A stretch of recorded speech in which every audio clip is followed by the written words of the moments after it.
Remisi untuk WBP khususnya umat Kristiani akan dilakukan bertepatan pada momen perayaan Natal 25 Desember mendatang.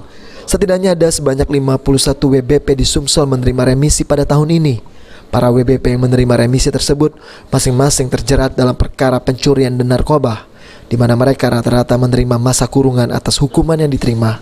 Dari 51 WBP yang menerima remisi, ada 1 WBP akan langsung bebas, yang kini WBP tersebut menjalani hukuman di Lapas Muara Beliti Musirawas.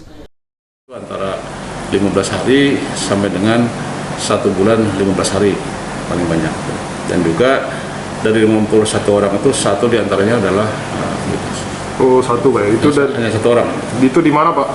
1 orang itu di salah satu lapas di ini yang 1 orang itu di Lapas kayak Muara Beliti. Muara Beliti Musirawas Pak ya? Yang Musirawas. Itu dalam perkara apa dia Pak? Bisa bebas? Itu perkaranya pidana umum.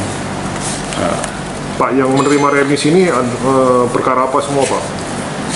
Ini berdasarkan data yang ada di kita, rata-rata ketentuannya ada di antaranya adalah narkotika, ada 14 orang. Jadi itu mereka yang tidak termasuk kategori PP.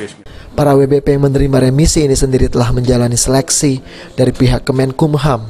Di antaranya berkelakuan baik selama menjalani masa hukuman di dalam lapas maupun rutan dan telah menjalani masa hukuman minimal 6 bulan.